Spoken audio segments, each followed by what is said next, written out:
您现在看到的是一群荷枪实弹的士兵，正在当街追捕瘾君子。这里是世界上毒品最泛滥的地区，没有之一，连金三角都自愧不如。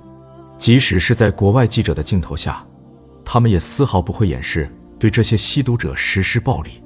欢迎大家来到边缘纪录片。本期内容让我们深入亚洲中部的内陆国家阿富汗。近代40多年的战争导致这个国家日益衰败。自1979年苏联入侵阿富汗后，罂粟便开始在战乱的阿富汗被大范围种植。此次入侵被认为是苏联对外政策的重大失败，也是其由盛转衰以致解体的原因之一。这场战争造成的阿富汗死亡人数估计为67万到200万之间。阿富汗一度占领了全球90%以上的毒品市场，是全球最大的毒品生产与输出国。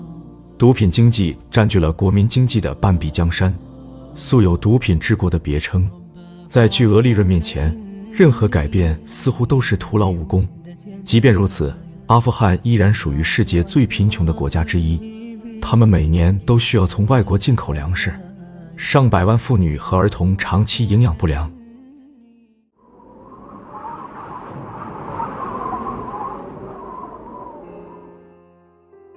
远在600公里外兴都库什山脉的瓦罕走廊，虽然只是初冬季节，但该地区的气温却已降至零下15摄氏度。这里属于高寒山区，一年中有8至9个月会被大雪封山。中阿接壤的边境地区基本上是人迹罕至的荒漠高原，地势复杂且气候恶劣，并不适宜人类生存。远离战火，这里是阿富汗的最后一片宁静之地。车主哈吉和他的司机正在为该地区的偏僻村庄运送过冬物资，通往那里的唯一道路会在冬季大雪后被完全封闭。沿线300公里的小村庄将与世隔绝长达数月之久。今年的冬天来得格外早，这打乱了哈吉的计划。他需要赶在大雪之前尽快把物资送达。为了这次旅程，哈吉冒险穿越了塔利班控制区，如今他却被毛驴挡住了去路。这个路段经常有碎石滚落，所以他们需要尽快离开这里。对于卡车喇叭的催促，驴子充耳不闻。哈吉只能下车把毛驴赶到路旁，好让卡车可以顺利通过。他这辆卡车的行驶里程已经超过了100万公里，但哈吉却说这才刚过磨合期，他已经对这辆卡车的各种故障谙熟于心。哈吉在这条危险且辛苦的运输线上已经跑了15年，如今年事已高，他刚刚聘请了一名年轻人来当司机。为防止边境走私，这里设置有检查站，他们会象征性地询问一下，运输的物品就会放行。瓦罕走廊是中阿两国之间一条呈东西方向的狭长地带，历史上属古丝绸之路的一部分，曾是中国领土，也是华夏文明与印度文明交流的重要通道。瓦罕走廊长约400公里，东西走向，其中在中国境内长约100公里，其余300公里在阿富汗境内，最宽处约75公里，南北宽约3至5公里，最窄处不足1公里。10几年来，哈吉来往于这条运输线，为沿线偏远村庄提供最基本生活物资保障，比如食盐和面粉。冬天这里的气温会降至零下30摄氏度。哈吉说这里的村民都很善良，他的每次交易都很顺利。有些困难的村民欠他钱长达10年之久，但他们最后都会归还。这次他运来的货物种类非常丰富，吃的有蔬菜，还有面粉和大米，用的有火柴、肥皂、马鞍，还包括发电机和汽油等物品。他们使用的货币是阿富汗尼，100阿富汗尼能兑换7元人民币。在这里，他们除了使用钞票外，以物易物也是他们的主要交易方式。这位村民用了17公斤奶酪，换来21公斤的洋葱和一双胶鞋。大家觉得这笔交易划算吗？哈吉的这趟旅程并未结束，而远在首都喀布尔的瘾君子被逮捕后，也将面临着精神和肉体的双重折磨。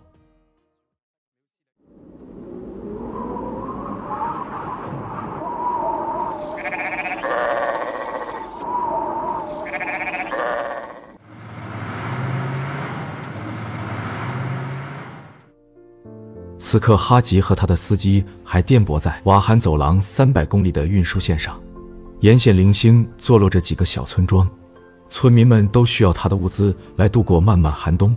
哈吉曾在前面这个村子寄存了几百公斤的食盐，这次他需要把食盐运送到其他村子，因为接下来至少半年时间，大雪封山，他将无法再次抵达这里。在阿富汗，他们的食用盐直接来源于盐矿，未经过任何加工。哈吉说，有些村子的食盐已经用完，他需要尽快把这300公斤盐块运至那里。不过今天天色已晚，他和司机被邀请今晚到村长家里过夜。在瓦罕走廊，哈吉非常有名望，每次到这里，村民都会为他免费提供食宿。舟车劳顿，外面寒风凛冽，气温已降至零下20摄氏度。村长为他们架起了炉火，并为他们准备了热腾腾的饭菜。在闭塞偏僻的瓦罕走廊，物资匮乏，村民为他们准备了烤馕，并搭配米饭和土豆。这顿晚饭虽然朴素，但可以洗去一路的疲劳。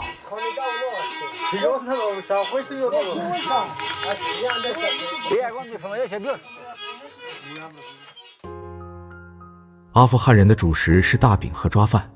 大饼是用小麦和玉米搭配晒干的桑葚及豌豆磨成面烘烤而成。饼有带馅和不带馅2种，但不管是哪一种，烤熟的饼香气扑鼻，撕着吃或是加烤羊肉吃都别具风味。抓饭是将油倒入锅内烧热，之后加入胡萝卜丝和葱末煸炒，然后加水并放入羊油和盐，待烧开后再放大米，焖熟后装盘，撒上柠檬汁、辣椒或其他调料即可食用。根据世界卫生组织公布的信息，阿富汗人均预期寿命只有59.8岁，远远低于世界人均寿命。如果说阿富汗是全球最健康的国家，你可能会觉得不可思议。一家英国机构通过分析全世界各个国家的人均年饮酒量、吸烟量和肥胖率，得出了一份全世界健康程度的榜单。出乎意料的是，阿富汗被评为全世界最健康的国家。而在全球最不健康国家的排行中，美国排在前10。不知道大家对这份榜单是否认可呢？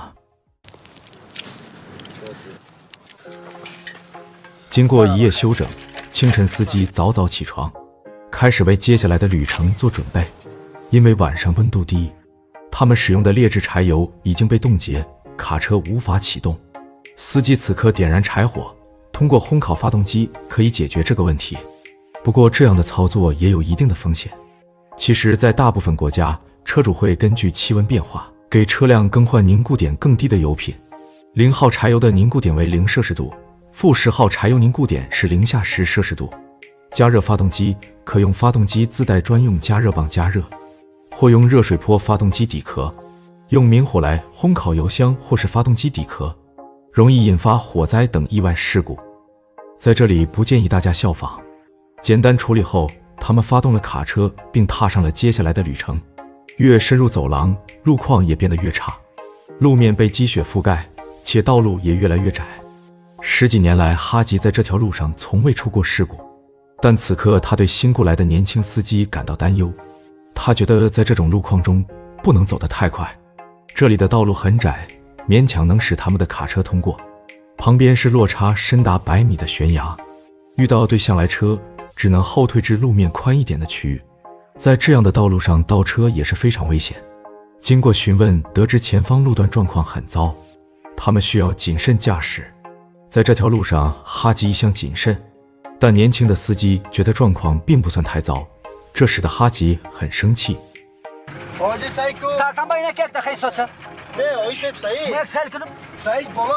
他决定到前面观察路况，他们的卡车没有安装防滑链。为了防止轮胎打滑，哈吉往路面抛洒了一些碎石块来增加摩擦力。这里的积雪白天在阳光的照射下融化了一些，使得土石路变得湿滑。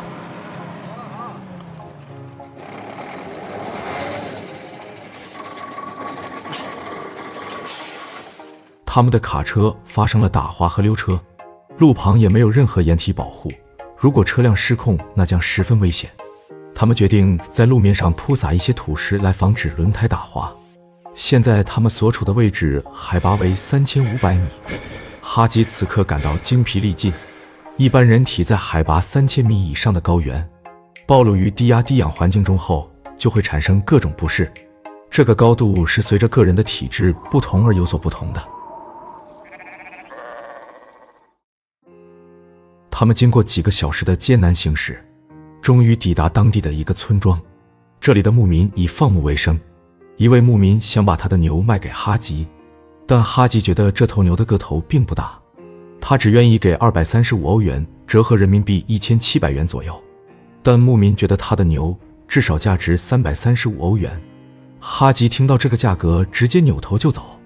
牧民叫住了哈吉，想再商量一下，不过哈吉最多只愿意加11欧元，再多的话他就没有任何利润了。牧民问哈吉246欧元能换多少袋面粉，哈吉说他的面粉一袋18欧元，但牧民说以前他们买一袋面粉最多16欧元，但哈吉说这是开斋节之前的价格。哈吉经过计算，这头牛最多可以换14袋面粉，但牧民想用他的一头牛换到25袋。哈吉觉得牧民并不想卖牛，他只是在浪费自己的时间，说着就要离开。牧民知道接下来的几个月哈吉不会再到这里，他一路追随哈吉到了卡车旁边，经过一番讨价还价，哈吉最终退了一步，他愿意用15袋面粉换他的牛。哈吉对牧民说，他的面粉每一袋都是35公斤，他不会在重量上做手脚，可以当面再称一次给他看。牧民接受了这笔交易，他还得到了几袋价值13欧元的糖果。完成这笔交易后，哈吉踏上了他的剩余旅程，后面还有几个村子正等着他的过冬物资。有了这些面粉和盐块，这位村民和他的孩子们可以顺利度过严冬。等卡车再次来这里的时候，就是春天了。在瓦罕走廊，人们生活艰难。这个地区目前生活着大约12000多人，主要居民为塔吉克人，信奉伊斯兰教，居民多用瓦罕语。瓦罕走廊大部分地区都是干旱缺水的沙漠，仅有极少量的耕地，居民基本靠天吃饭。瓦罕走廊南部的山路地带零星分布着一些高山牧场，雨季时很容易遭到山洪袭击。整个瓦罕走廊是阿富汗最为贫瘠的地区，居民面临着贫困、缺乏粮食、医疗和教育等一系列问题。这里的孩子们很小就开始帮助家里干活，他们唯一轻松自由的时间都是在学校里。这里人口稀少，唯一的学校远在几公里外，孩子们每天要步行1个多小时才能到达学校上课，但他们并没有抱怨。孩子们说，天气很冷，学校很远，他们缺少课本和笔，学校也没有取暖设备。不过能上学，他们还是很开心。这里的学校一天的上课时间只有4个小时。老师说，在阿富汗很多地区，女孩没有权利接受教育，但在这里他们是自由的。此刻，哈吉和司机还在路上，不过他们的卡车遇到了一些麻烦，车轮陷入了泥坑，轮胎前面还卡着一块石头。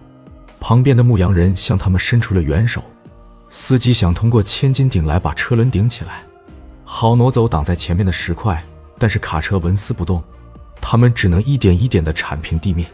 在牧羊人的帮助下，卡车终于脱离困境。常年在这样的环境中从事运输工作，哈吉的身体也每况愈下。这里是瓦罕走廊唯一的诊所，哈吉被诊断患有很严重的高血压和肠道感染，医生给他开了3天的药，旅程还要继续。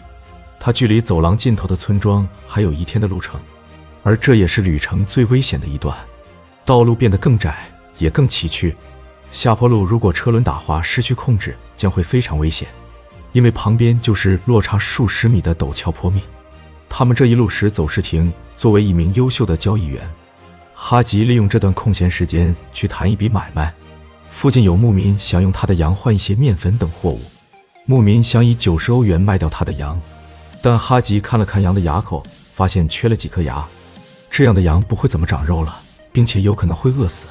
他估了估羊的重量，最终他们以78欧元成交。夜幕降临，哈吉今晚会在这里过夜。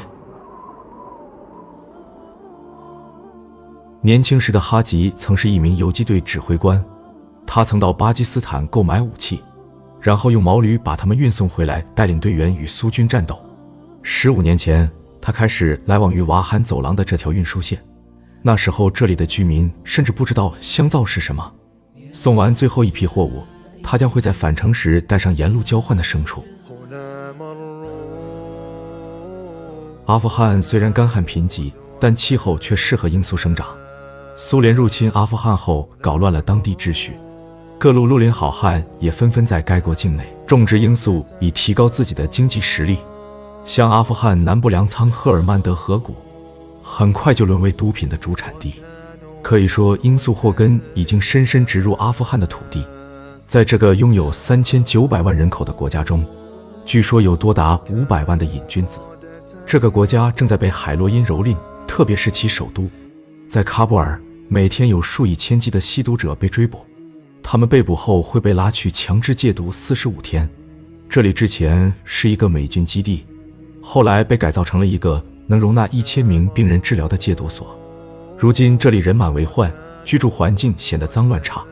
他们被送到这里后，首先需要接受搜身检查，任何违禁品或者危险品都会被没收。然后他们会被安排洗澡和理发，换上统一的病号服。由于这里的物资和药物缺口很大，戒毒人员在这里饱受饥饿和病痛的折磨。被送到这里来的人大多都由于沾染毒品而妻离子散，他们诉说着自己的不幸遭遇和在这里受到的虐待。联合国关于阿富汗鸦片的调查注意到，阿富汗塔利班武装积极插手毒品生产和贸易，从中获利。报告说，在走私过程中，毒品价格以每过一道边界翻一番的速度递增。1克海洛因在喀布尔卖3美元，走私到伦敦或莫斯科之后，价格可涨至100美元。在过去的20多年里，塔利班和军阀通过出口海洛因赚取了数十亿美元，这也成为塔利班政权最主要的外汇来源。2022年4月，重新掌权后的塔利班为挽回国际声誉，颁布了新法律，严令禁止所有的罂粟种植和麻醉品。此举导致鸦片价格飙升，阿富汗农民从鸦片贩卖中获得的收入翻了3倍以上，从2021年的4.25亿美元增至2022年的14亿美元，这相当于2021年农业总产值的29%。不过，联合国开发计划署的调查显示，人们收入的增加并不意味着其购买力的增强，因为通货膨胀率在同一时期飙升，食品价格平均上涨了35%。从世界历史来看，一个国家的混乱应该是有时间周期的，基本上也就是200年，很快就能恢复稳定，开始发展，最终国家繁荣，不断强大。但是这个也有例外，最典型的就是阿富汗，近代以来动乱凄惨了几百年，到现在都难以遏制，带给国家和百姓深重的灾难到了令人发指的地步。20年的阿富汗战争虽已落幕，美国也从阿富汗走了，但却留下了一个满目疮痍的国家。人们不禁要问，阿富汗的未来将何去何从？阿富汗官员今天证实，阿富汗南部赫尔曼德省和坎大哈省相继发生多起恐怖袭击事件，造成41人死亡。阿富汗境内种植罂粟的面积和鸦片的产量分别增加了63%和87%。阿富汗目前是全球最大毒品生产国和输出国，上百万阿富汗儿童面临饥饿和死亡的风险。15号呢，阿富汗东部的帕克提卡省的一个集市发生了严重的恐怖袭击事件，造成100多名平民伤亡。